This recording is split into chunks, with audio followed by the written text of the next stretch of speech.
오늘의 말씀은 야고보서 5장 13절부터 20절까지 말씀입니다. 너희 중에 고난당하는 자가 있느냐? 그는 기도할 것이요. 즐거워하는 자가 있느냐? 그는 찬송할지니라. 너희 중에 병든 자가 있느냐?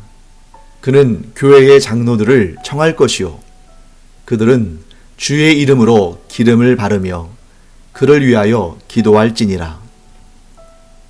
믿음의 기도는 병든 자를 구원하리니 주께서 그를 일으키시리라. 혹시 죄를 범하였을지라도 사하심을 받으리라. 그러므로 너희 죄를 서로 고백하며 병이 낫기를 위하여 서로 기도하라. 의인의 간구는 역사하는 힘이 크민이라. 엘리야는 우리와 성정이 같은 사람이로되 그가 비가 오지 않기를 간절히 기도한즉 3년 6개월 동안 땅에 비가 오지 아니하고 다시 기도하니 하늘이 비를 주고 땅이 열매를 맺었느니라. 내 형제들아, 너희 중에 미혹되어 진리를 떠난 자를 누가 돌아서게 하면 너희가 알 것은 죄인을 미혹된 길에서 돌아서게 하는 자가 그의 영혼을 사망에서 구원할 것이며 허다한 죄를 덮을 것임이라. 네, 오늘은 이제 야고보서 마지막 시간입니다. 11번에 걸쳐서 야고보서를 살펴봤는데요. 그 결론 부분에 이르렀습니다. 자, 오늘 본문에는 경우에 합당한 성도의 자세, 경건한 성도라면 이렇게 해야 한다 하는 그런 말씀을 전하고 있습니다. 자, 13절과 14절 말씀을 제가 읽어보겠습니다. 너희 중에 고난 당하는 자가 있느냐? 그는 기도할 것이요. 즐거워하는 자가 있느냐? 그는 찬송할지니라. 너희 중에 병든 자가 있느냐? 그는 교회의 장로들을 청할 것이요. 그들은 주의 이름으로 기름을 바르며 그를 위하여 기도할지니라. 네, 고난당하는 자는 기도하라. 즐거워하는 자는 찬송하라. 병든 자는 교회의 장로들, 곧 교회의 지도자들을 청하라. 그리고 교회의 지도자들은 주의 이름으로 그를 위하여, 그 병든 자를 위하여 기름을 바르고 기도하라. 이러한 여러 가지 또 권면과 명령이 등장하죠. 자, 고난당하는 자는 무엇해야 됩니까? 기도해야 한다. 왜냐하면 고난 중에 기도하는 것은 그 고난을 견뎌낼, 인내할, 참아낼 힘을 주시기 때문이다. 그리고 고난 가운데 기도를 하면 인내할 수 있는 힘을 주실 뿐만 아니라 그 기도의 결과로 가장 좋게 하시는, 그 고난은 정말 비교할 수 없는, 그 고난이 생각나지 않을 그런 풍성한 은혜와 복으로 가장 좋게 하시는 하나님의 손길을 경험하게 된다 하는 것을 우리에게 말씀합니다. 그 다음에 즐거워하는 자는 찬송하라는 말씀이 있죠. 그런데 여기에서 즐거워한다는 것은 단지 좋은 일, 기쁜 일, 이런 일들이 있을 때만을 의미하는 것은 아닙니다. 자, 고난 가운데 있는 자도 즐거워할 수 있다는 거죠. 우리가 최근에 계속 몇 주 살펴본 내용들이 있고, 또 우리 신대주 강염교회 우리 주일 예배 때도 지금 계속 반복적으로 우리가 나누는 말씀이 있는데, 그것이 뭐냐면 기뻐할 수 없는 상황 가운데, 즉 세상 사람들이 볼 때에 기뻐할 수 없는 상황 가운데 기뻐하고, 또 감사할 수 없는 상황 가운데서 감사하면 하나님의 놀라우신 기적의 역사가, 또한 기쁨과 감사로 씨앗을 뿌렸을 때 반드시 기쁨과 감사의 열매가 100배, 1000배, 10,000배로 결실한다 하는 내용을 우리가 배웠죠. 그렇기 때문에 여기에서 즐거워하는 자는 찬송하라, 했을 때 물론 그 안에는 우리에게 즐거운 일들, 예를 들면 뭐 자녀가 공부를 잘해서 뭐 상을 타왔다든지, 혹은 지금 하고 있는 그러한 사업이 잘 돼서 경제적인 유익을 풍성하게 얻었다든지, 혹은 직장에서 승진했다든지, 이렇게 누가 봐도 즐거워할 만한 그런 상황 가운데 그 즐거워하는 마음을 찬송함으로 하나님께 영광 올려드리고 하나님과 함께 기뻐하라, 이런 뜻도 분명히 담겨 있고, 뿐만 아니라 즐거워할 수 없을 것 같은, 아니 누가 봐도 이 세상 사람들이 볼 때에는 즐거울 것 같지 않은 그런 상황 가운데서도 하나님이 계시기 때문에, 하나님께서 이 고난으로부터 나를 건져주실 것을 믿기 까닭에 미리 즐거워하는 자는 찬송할 수 있다는 것입니다. 사랑하는 성도 여러분, 그렇기 때문에 찬송은 즐거운 일이 있을 때만 하는 것이 아니라 즐거운 일을 불러일으키는 능력이다 하는 것을 우리가 알아야 됩니다. 찬송을 우리가 하는데 하나님께서 기쁜 일, 좋은 일, 반가운 일, 복된 일, 이런 우리가 정말 마음 놓고 즐거워할 수 있는 그런 일이 있을 때만 찬송하는 것이 아니라 선제적으로 우리가 감사할 수 없을 것 같은 그런 상황 속에서 감사하고 기뻐할 수 없을 것 같은 상황 가운데 기뻐하는 것처럼 찬송이 나오지 않을 것 같은 상황 속에서도 하나님을 찬송하면 하나님께서 기쁜 일, 복된 일, 은혜로운 일을 넘치도록 부어주신다 하는 것을 우리가 알게 되는 것이죠. 그렇기 때문에 찬송은 찬송할 만한 때를 골라서 하는 것이 아니라 모든 순간 우리는 하나님을 찬송하고 찬양함으로 우리의 믿음을 드러내며 하나님께서는 그 믿음을 보시고 우리에게 온갖 귀하고 복된 것들을 차고 넘치도록 부어주실 줄을 믿습니다. 자, 그 다음에 세 번째, 오늘 중요한 주제 가운데 하나죠. 병든 자들은, 병이 들었다면 교회의 장로들, 어떤 이제 그 원어 그대로 보면 단어 그 자체를 보면 나이 든 사람들, 또 연로한 사람들, 연장자들, 이런 사람들을 의미하는 것이지만, 그런데 지금 이 성경에서는 교회의 장로들 하면 보통 뭘 의미하냐면 교회의 지도자를 의미하는 거죠. 교회의 지도자들, 뭐 예를 들면 사도, 감독, 또 뭐 목사, 그리고 뭐 장로, 이렇게 교회에 가르치는 사람들, 또 이끄는 사람들, 지도하는 사람들을 불러라, 청하라. 그러면 그 교회의 지도자들은 주님의 이름으로 기름을 바르고 그를 위해 기도할지니라. 자, 여기에 교회의 아주 중요한 정체성이 드러납니다. 교회는 공동체로 부르심을 받았다. 그러니까 개인적으로 고난을 잘 견뎌내고 개인적으로 어떠한 상황 가운데서도 찬송하고 감사하고 기뻐하고 이런 개인의 경건도 굉장히 중요하지만 그것만이 아니라 이 신앙의 공동체라는 것은 그런 개인의 경건의 영성뿐만 아니라 공동체의 교제, 사역, 하나됨, 이런 것들이 또한 매우 중요하다는 것을 말씀하는 것입니다. 그러니까 이 교회 공동체 안에 병든 자가 발생했을 때에 네가 알아서 하나님께 기도하고 고침받아, 이렇게 하는 것이 아니라 아픈 사람은 교회의 지도자들을 초청하고 또 성도들을 초청하고 또 초청받은 자들은 그를 위해서 주님의 이름으로 간절히 기도함으로 말미암아 서로에게 주님이 주시는 은혜와 치유함을 서로에게 이렇게 공급하고 나누고 함께하는 그러한 경험을 하는, 이런 공동체의 경험을 하는, 이런 것이 얼마나 중요한가 하는 것을 우리에게 보여주고 있습니다. 자, 그런데 그때 매우 주의할 것이 있죠.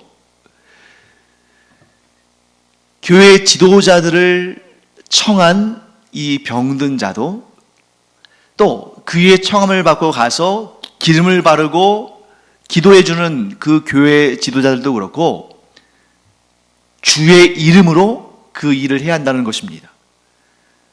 그러니까 이 교회의 지도자가 또 그 지도자를 초청하는 사람도 그 사람에게 주목을 해서 저 사람에게 뭔가 대단한 능력과 권세가 있다고 생각하고 그래서 그를 초청하는 것은 그것은 하나님의 뜻에 합당한 것이 아닙니다.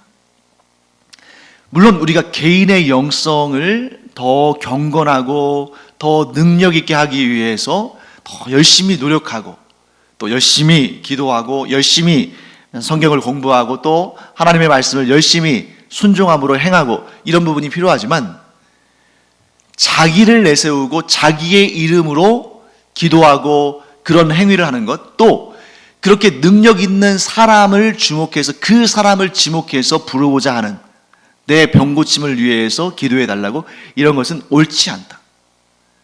전적으로 우리는 주의 이름으로 초청을 하고 주의 이름으로 기도해야 한다. 제가 이런 말씀을 드리는 이유는 바로 이것입니다. 너무나 많은, 요즘에는 어떨지 모르겠습니다만 예전에는 더 심했죠. 너무나 많은 사람들이 내가 능력 있는 주의 종이다 해가지고 내 이름으로, 내 권세로, 내 능력으로 이 병을 낫게 할 수 있다 하는 그런 주장을 했고, 또 그런 주장에 넘어가는 사람들이 그 사람에게 특별한 능력과 권세가 있는 줄로 생각하고 그가 하는 말 한마디면 꿈뻑 죽는 그러한 너무나도 안타까운 일들이 이 한국 교회에 만연해 있었다는 것이죠. 절대 속아 넘어가서는 안 됩니다. 그것은 사탄의 시험입니다.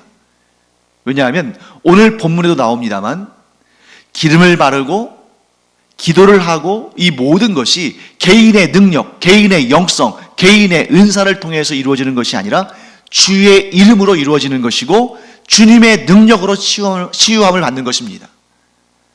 아프다 보면 또 누구한테라도 좀 의지하고 싶고 지푸라기라도 좀 의지하고 싶은 그런 마음이 드는 것은 당연하고, 그렇기 때문에 저 사람은 기도도 많이 하고 신유의 은사도 있으니까 저 사람이 와서 나한테 기도하면 내 병이 낫겠다. 아닙니다. 그 사람이 그 사람의 능력으로 와서 나를 치료하는 것이 아니라 모든 병 고침은 오직 주의 이름으로 간구해야 되는 것이고 하나님께서 치료하시는 것입니다. 사람을 주목해서는 안 됩니다. 사람의 능력으로 내가 치유받는다고 생각해서는 안 되고, 또한 내 능력으로, 내 영성으로 병을 고칠 수 있다고 생각하는 것 자체도 안 됩니다. 모든 것은, 우리 그리스도인들의 삶의 모든 것은 전적으로 주님의 능력, 주님의 권세, 주님의 이름으로 이루어지는 것이지 내 것은 하나도 없습니다. 만일 하나님께서 은혜로 우리에게 병고침의 은사를 주셨다 할지라도 그것은 나의 것이 아니라 하나님의 것이고, 그 은사를 받은 자가 주의 이름으로 그 은사를 행하는 것이 아니라 자기가 그 영광을 얻고자 은사를 행한다면 하나님은 그 은사를 걷어가실 것이고, 그럼에도 불구하고 계속 그렇게 은사 있는 척하는 것은 하나님을 속이는 것이고 사람들을 속이는 것입니다. 거짓의 영이 그 안에 들어와 있다는 것을 스스로 증거하는 것입니다. 그러므로 사랑하는 성도 여러분, 귀신을 쫓아내는 것도, 병을 고치는 것도, 또 이런저런 기도의 응답이 이루어지는 것도 능력 있는 사람으로 인해서 그 사람의 은사와 그 사람의 권세와 그 사람의 능력으로 인해서가 아니라, 우리 그리스도인들은 항상 이 사실을 명심해야 되는데, 모든 것은 주님의 능력으로, 주님의 이름의 권세로 이루어진다. 이런 믿음을 우리가 굳건하게 갖고 있으면 이단과 사이비에, 또 악한 사탄의 미혹을 받은 그러한 이상한 사람들에게 빠져들지 않습니다. 그런데 하나님께 주목하지 아니하고 사람에게 주목하고, 하나님의 권세가 아니라 사람의 권세에 주목하기 시작하면 반드시 미혹의 영, 거짓의 영, 속이는 영인 사탄의 시험에 빠져 들어갈 수밖에 없다 하는 것을 꼭 기억하기 바랍니다. 우리가 그 정도의 영성은 있어야죠.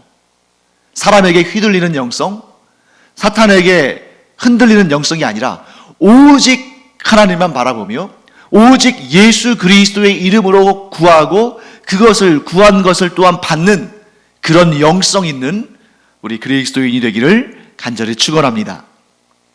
자, 그 다음에 병든 자를 위해서 기도할 때에 주의 이름으로 기름을 바르고 기도한다라는 말씀이 지금 나오잖아요. 네, 14절 말씀에 이렇게 되어 있죠. 너희 중에 병든 자가 있느냐? 그는 교회의 장로들을 청할 것이요 그들은 주의 이름으로 기름을 바르며 그를 위하여 기도할지니라. 자, 주의 이름으로 기도한다는 것은 알겠는데 주의 이름으로 기름을 바른다는 것은 무엇일까?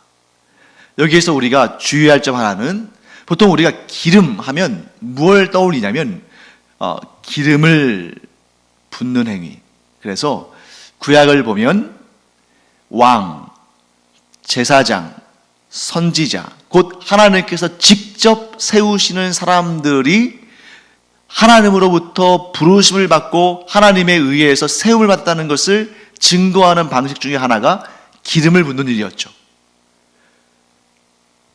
그런데 그때의 단어를 자세히 봐야 됩니다. 자, 이렇게 왕이나 제사장이나 선지자를 하나님께서 세우실 때에는 기름을 붓다, 붓다라는 의미의 크리노라는 그런 단어를 사용합니다. 그래서 여기에서 크리스토스, 그리스도가 나온 거예요. 그래서 그리스도라는 말의 의미는 뭐냐면 기름 부음을 받다. 크리노, 기름을 붓다에서 나온 말이죠. 크리스토스, 기름 부음을 받다. 그래서 기름 부음을 받은 자를 우리가 메시아라고 부르는 거죠. 왜? 예수님께서 기름 부음을 받으신 곧 우리의 왕이요, 우리의 제사장이요, 우리의 선지자로 기름 부음을 받고 그 역할을 이 메시아의 삼중직을 행함으로 우리의 구원자가 되셨다 하고 고백하는 겁니다. 그런데 여기에서 환자를 찾아가서 병든 자를 찾아가서 기름을 붓다라는 단어를 쓴 게 아니라 기름을 어떻게 해요? 바르다. 즉 기름을 붓는 것은 하나님의 택함을 받았다, 하나님의 보내심을 받았다, 이런 뜻이라면 기름을 바르다라는 것은 치료의 행위. 그래서 여기에서는 알레이포, 바르다라는 단어를 쓴 겁니다. 그러면 기름을 바른다는 것은 뭘 의미하는 것인가? 자, 여러 가지 견해들이 있어요.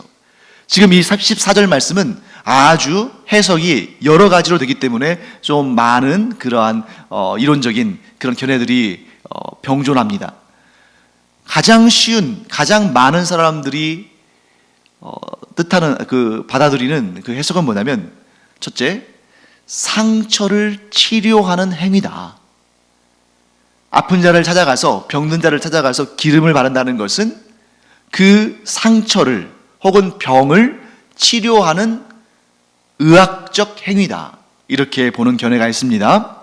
자, 두 번째로는 이 기름을 바른다는 것을 헌신이나 성별의 의미, 하나님께 온전히 헌신하고 성별하여 하나님께 드린다는 그런 의미로 해석하는 경우가 있습니다. 그런데 이 해석은 가능성이 좀 작은 것이 방금 전에 이 기름을 붓다, 크리노라는 단어를 쓴 것이 아니라 기름을 바르다, 알레이포라는 단어를 썼기 때문에 성별, 헌신 또는 구약적 개념으로 본다면 나시린 이런 개념이라기보다는 바르는 개념이니까, 붓는 게 아니라 바르는 개념이니까 상처에 대한 혹은 질병에 대한 치료 행위로 보는 것이 조금 더 타당하다고 할 수 있습니다. 또 다른 견해로는 이 기름을 바른다는 것이 성령의 임재하심을 상징하는 행위다. 그러니까 기름을 바름으로써 성령께서 임재하셔서 치료하시기를 구하는 그런 행위로 보는 경우가 있습니다. 근데 아마도 가장 쉽게는 일종의 치료 행위인 거죠. 치료 행위. 그럼에도 불구하고 여기에서 중요한 부분은 뭐냐면 그런 치료 행위를 하면서도 주의 이름으로 한다는 거죠. 그러니까 마치 뭐와 같냐면, 자, 2000년 전에 이 야고보서가 기록되던 2000년 전에는 사실 무슨 병원이 있겠습니까?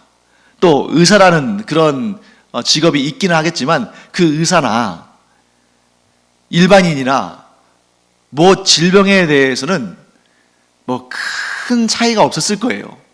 좀 의사라고 하는 사람들이 조금 더 경험이 많고 또 손기술이 좀 있고 했을지 모르지만 의학기술이 발전하지 않았던 그 당시에 그렇게 큰 기술적인 진보를 이루지는 않았을 겁니다. 자, 그때 교회 공동체의 지도자들이 성도, 아픈 성도, 병든 성도를 찾아갔을 때에 그 당시에 사람들이 사용하는 그런 의학적인 그런 방식들을 통해서 돌봤다는 데 의미가 있는 거죠.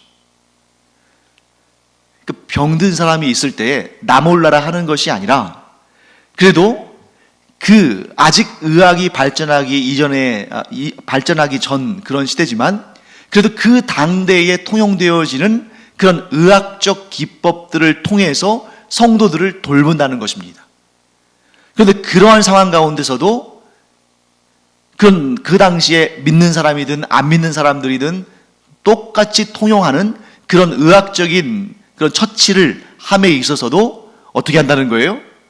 그냥 이것은 사람들이 이렇게 하니까 우리도 이렇게 할게 이런 것이 아니라 주님의 이름으로 기름을 받았다는 것입니다. 믿지 않은 사람들은 주님의 이름으로 기름을 바르진 않았겠죠. 자기의 이름으로 발랐겠죠. 오늘날에도 이 상황은 그대로 적용이 됩니다. 우리가 아프면 병원에 가서 치료를 받습니다. 어떤 경우에는 수술을 받기도 하죠. 그런데 그때 아플 때 치료받고 또 처방을 받아서 제조된 약을 또 먹기도 하고 그 다음에 병원에 가서 숙련된 의사들, 그런 의과대학을 거치고 수련의 과정을 거친 이런 의사들에게 수술을 받기도 하고 겉으로 보면 하나님께서 행하시는 일이 아니라 사람들이 개발하고 연구하고 이루어 놓은 그런 의학적인 처치를 의료적인 치료를 받는 것처럼 보입니다. 하지만 그 순간에도 우리 그리스도인들은 어떻게 한다는 거예요? 기도한다는 것입니다. 주님의 이름으로. 주님께서 이 질병을 낫게 해주시고 제가 지금 이 약을 먹을 텐데 하나님께서 이 약이 효과가 있어서 낫게 해주시기를 또한 수술실에 들어간 뭐 성도나 가족이나 친구나 누구를 위해서 수술이 잘 되도록 의료사고가 발생하지 않도록 후유증이 없도록 기도한다는 것입니다. 어떻게 해요? 주님의 이름으로. 그러므로 우리는 이 의학적인 모든 치료나 뭐 기술이나 뭐 이런 방법들이 주님의 이름으로 이루어져야 한다는 사실을 우리는 믿고 기도하는 것입니다. 그 자리에도 의사들이 치료하는 그 자리에도 주님께서 함께 하시기를 그래서 하나님께서 치료하시기를 완치시켜 주시기를 우리는 기도하는 것입니다. 그런데 간혹 나름대로 신실하다고 스스로 생각하는 그리스도인들 가운데는 병에 걸렸을 때에 오직 하나님께 기도만 하고 의사를 찾아갈 필요도 없고 약을 먹을 필요도 없고 수술 받을 필요도 없다. 오직 믿음으로 기도하면 하나님께서 낫게 해주시겠다. 오직 믿음으로 기도하면 하나님께서 낫게 해주신다. 이런 믿음으로 어떤 의학적 처방이나 진료나 수술을 받지 않으려고 하는 사람들이 있습니다. 그러나 그것은 명백한 잘못입니다. 왜냐하면 첫째, 그러한 태도는 하나님의 풍성하심을, 하나님의 완전하심을 제한하는 일이다 하는 것입니다. 왜냐하면 의학, 과학, 기술 이 모든 것이 사람의 것이 아닙니다. 어느 날 하늘에서 뚝 떨어진 것도 아니고 사람들이 아무것도 없는 상태에서 만들어낸 것도 아니고 우연히 발견한 것도 아닙니다. 이 땅의 모든 의학과 과학과 기술과 문화와 이 모든 것은 다 하나님께서 주신 지능, 은사, 기회, 이 모든 것을 통해서 이루어진 것이기 때문에 결국 하나님께서 주신 것이다. 하나님께서 인간에게 지혜를 주지 않으시고 하나님께서 인간에게 지식을 주지 않으셨다면 이런 의학적이고 과학적이고 기술적인 이 모든 발명품과 이러한 모든 기술들이 하나도 존재하지 않을 겁니다. 하나님께서 주셨기 때문에 우리가 소유하고 또 하나님께서 허락하셨기 때문에 우리가 소유하고 또 하나님께서 능력을 주셨기 때문에 점점 발전하는 것입니다. 또한 우리가 기도할 때에는 기적을 구하기도 하지만 대부분의 경우는 하나님의 섭리 가운데에 역사가 일어난다는 것을 알아야 됩니다. 자, 도무지 지금 어떤 의학 기술로도 어떤 의료적인 방법으로도 나을 수 없는 그런 상황 가운데 우리는 간절히 기도합니다. 뭘 기도해요? 하나님의 기적의 역사를. 이 세상의 그 누구도, 이 세상의 그 어떠한 기술로도 의학으로도 과학으로도 고칠 수 없는 그런 상황 가운데 우리가 구할 것은 하나님의 기적밖에 없죠.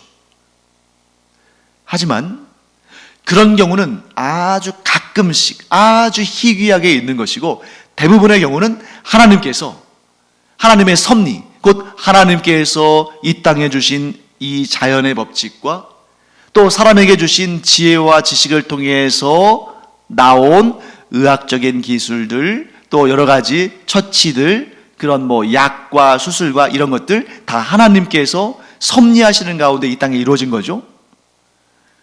그렇기 때문에 우리가 의사를 찾아가는 것도, 우리가 약을 먹는 것도, 우리가 수술을 받는 것도, 우리가 또한 병원에 어떤 이런저런 어떤 의뢰를 하는 것도 모두 하나님의 섭리 가운데 이루어지는 것이고 그 모든 것은 하나님의 능력이다. 그렇기 때문에 우리는 늘 어떤 상황 가운데서도 하나님께 기도하는 것입니다. 자, 또 이런 부분이 있어요. 의학 기술이 아무리 발전했어도 사람이 완전하지 않기 때문에 때로는 실수가 있고 실패가 있을 수 있습니다. 이 병에 대해서는 이 처방이 완전하고 완벽하다고 생각했는데 그 처방을 따라서 치료를 받고 약을 먹었는데 고쳐지기는커녕 더 나빠질 수도 있는 겁니다. 그건 모르는 거예요. 사람의 일이라는 것은. 또 완벽하게 수술을 했다고 했는데도 어떤 후유증이나 어떤 문제가 생길지 아무도 모릅니다. 왜? 사람은 완전하지도 완벽하지도 않으니까. 1분 1초 앞에 어떤 일이 일어날지도 알지 못하니까. 그렇기 때문에 우리는 주의 이름으로 기도하는 것입니다. 왜요? 생명은 하나님께 있으니까. 이 병의 치료 과정에서 이런저런 그런 사람들의 도움, 이런 약의 도움, 수술의 도움 이런 것들이 있겠지만 결과적으로 그 병을 고치시는 분은 하나님이시니까. 그래서 우리는 무엇을 하든 주의 이름으로 곧 주님의 권세와 능력을 구함으로 하나님 앞으로 나아가는 것입니다. 그 다음에 우리 15절과 16절 말씀 볼까요? 믿음의 기도는 병든 자를 구원하리니 주께서 그를 일으키시리라. 혹시 죄를 범하였을지라도 사하심을 받으리라. 그러므로 너희 죄를 서로 고백하며 병이 낫기를 위하여 서로 기도하라. 의인의 간구는 역사하는 힘이 큼이니라. 네, 자, 믿음의 기도가 병든 자를 구원한다라고 했을 때에 여기에서 믿음의 기도가 병든 자를 구원한다고 했을 때 이 구원은 좀 좁은 의미로 병의 치유, 병의 완치를 의미한다고 볼 수 있습니다. 병든 자를 구원한다고 했을 때 그 병든 자를 영생의 구원으로 이끈다 이런 개념보다는 이 병든 자가 또 이 교회의 성도일 가능성이 크잖아요. 그러니까 이 병으로부터 구원을 받는다. 이 뜻은 병이 낫게 된다. 이런 의미로 보는 것이 좋죠. 그러니까 믿음의 기도는 병든 자를 낫게 한다. 이렇게 볼 수 있습니다. 그러나 믿음의 기도는 단지 병을 치유하는 데서 그치는 것이 아니라 더 확장되는 것이죠. 그래서 나아가서는 이 질병의 문제로 인해서 또 그 질병을 극복하기 위해서 믿음으로 기도하는 과정 가운데 이 병이 무엇의 매개체가 될 수 있냐면 아직 하나님께 회개하지 않은 죄를 깨닫게 되고 그 죄에 대해서 회개하고 하나님의 사하심을 받는 그러한 역할을 할 수도 있다 하는 것을 우리가 보게 됩니다. 자, 병 중에는 죄와는 아무 관계없이 발생하는 병이 있고 또 어떤 병은 죄로 말미암은 병도 있습니다. 자, 죄로 말미암은 병은 왜 하나님께서 허락하셨을까요? 그 병으로 말미암아 아직 회개하지 않은 죄를 회개하고 하나님과의 관계를 회복하도록 주시는 경우인 거죠.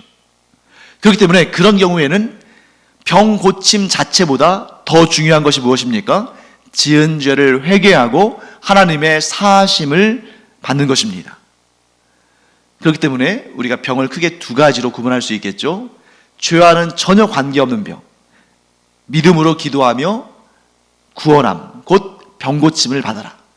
그런데 어떤 병 가운데는 죄로 말미암은 병이 있기 때문에 그럴 때에는 기도하는 가운데에 내가 회개하지 않은 그 죄가 있음을 깨닫고 그 죄에 대해서 하나님께 솔직하게 고하고 회개함으로 병고침과 함께 죄의 용서도 받으라 이렇게 말씀하시는 것이죠. 그리고 5절 그리고 그 다음에 이제 이 16절 말씀을 우리가 굉장히 주의해서 봐야 됩니다. 좀 오해하기 쉬운 구절이죠. 그러므로 너희 죄를 서로 고백하며 병이 낫기를 위하여 서로 기도하라. 자, 이 말씀을 우리 안에 있는 모든 죄를 사람들 앞에서 다 공개적으로 고백해야 한다는 말씀으로 들으면 굉장히 좀 위험해질 수 있습니다. 그래서 간혹 가다가 어떤 선교단체나 또는 어떤 교회에서 공개적인 죄 고백해서 아예 그냥 이 앞에 세워놓고 자기의 그 저질렀던 모든 죄들, 그것도 굉장히 좀 강도가 센, 좀 누가 듣기에 굉장히 세게 느껴지는 그런 죄 고백을 하도록 하는 경우가 있습니다. 그런데 그런 개인의 공개적인 죄 고백은 매우 위험할 수 있다. 왜냐하면 우리가 우리의 죄를 하나도 빠짐없이 남김없이 있는 그대로 솔직하게 낱낱이 고백할 수 있는 대상은 오직 하나님뿐이십니다. 오직 하나님만이 우리의 그 더럽고 추악한 죄 고백을 들으시고 우리가 회개할 때 그것을 용서하십니다. 하지만 사람이 우리의 죄를 들었을 때에 믿음이 없는 어떤 성도는 실족할 수 있고 또 아직 성숙하지 않은 어떤 성도는 자기가 들은 상대방의 그 죄의 문제를 가지고 쑥덕거리면서 오히려 그 사람을 정죄하거나 혹은 교회 공동체 안에서 그 사람이 계속 교회를 다닐 수 없게끔 소문을 내는, 그리고 그에 대해서 안 좋은 생각을 갖게 되는, 그러니까 용서의 마음, 이런 마음보다는 오히려 그를 정죄하고 그를 웃음거리로 만드는, 입방아거리로 만드는 그러한 미성숙한 반응을 보일 수 있기 때문에 모든 죄를 낱낱이 다 고백하는 것은 온당치 않다. 그러면 서로 죄를 고백하라, 이 말씀은 어떻게 우리가 이해할 수 있느냐? 서로 어떤 문제를 두고 다투고 싸우고 갈등이 있고 문제가 있었다면 이 질병이라는 누구도 자유롭지 못한, 그리고 마음이 가난해지는 그러한 이 일을 두고 서로 죄를, 상대방에 대한 죄를 고백하고 용서를 구하고 회개하고 그 문제를 해결할 때 그 가운데 역사가 크다는 것이죠. 그래서 지금 오늘 아주 중요한 주제가 나왔죠. 의인의 간구는 역사하는 힘이 크다. 이 말씀을 우리가 집중해서 봐야 됩니다. 자, 의인은 누굽니까? 누가 의인입니까? 이 세상에 의인이 어디에 있습니까? 성경은 의인은 없나니 하나도 없다고 말씀합니다. 그렇기 때문에 자기 자신 안에서 의를 찾을 수 있는 자는 아무도 없습니다. 의인은 오직 겸손히 예수 그리스도를 구주로 영접하고 그 안에, 예수 그리스도 안에, 예수 그리스도의 그 은혜와 권세 안에 거하는 자가 의인입니다. 내가 의로워서가 아니라 나를 구원하신 예수 그리스도께서 의로우시기 때문에, 나의 주인 되신 예수 그리스도께서 의인이시기 때문에 내가 그 안에서 의롭다 여김을 받는다. 이런 믿음의 고백을 하는 자가 의인인 것이죠. 이렇게 겸손히 예수 그리스도를 의지하는 자는 어떤 특징이 있는가?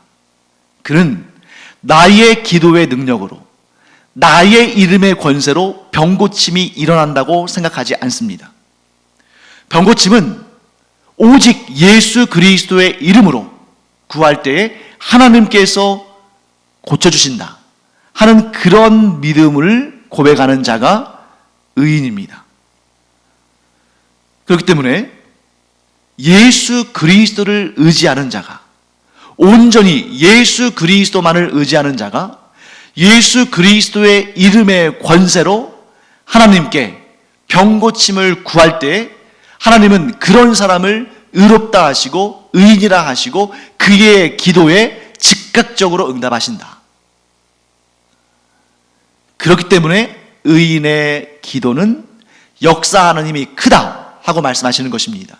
그가 의인이기 때문에, 그에게 힘이 있기 때문에, 그가 기도하면 그 기도의 힘으로 반드시 이루어진다, 이 말씀이 아니라 그가 예수 그리스도만을 의지하기 때문에, 그가 예수 그리스도의 이름으로만 기도하기 때문에, 그가 자기의 능력과 자기의 힘을 과시하는 것이 아니라 오직 예수 그리스도의 권세로 하나님만 바라보며 기도하기 때문에 그런 자의 기도는 하나님께서 반드시 들으시고 응답하신다.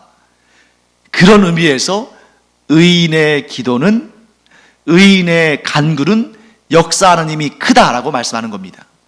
그래서 그 다음에 보면 엘리야의, 선지자 엘리야의 예가 나오죠. 엘리야가 그냥 나온 게 아니에요. 엘리야가 어떤 사람이었습니까? 성경은 엘리야에 대해서 뭐라고 표현하냐면 그는 하나님을 향한 열심이 특심한 자다.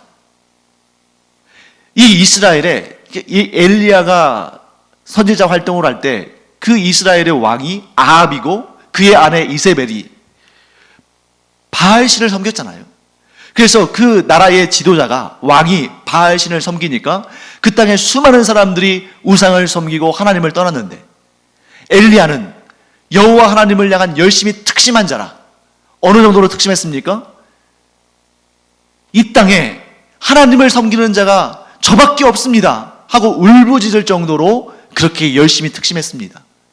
이렇게 하나님만을 향해서 열심히 특심인 사람이 의인이고, 그 의인의 간구는 하나님께서 꼭 들어주시고 속히 들어주시고 힘있게 역사하신다.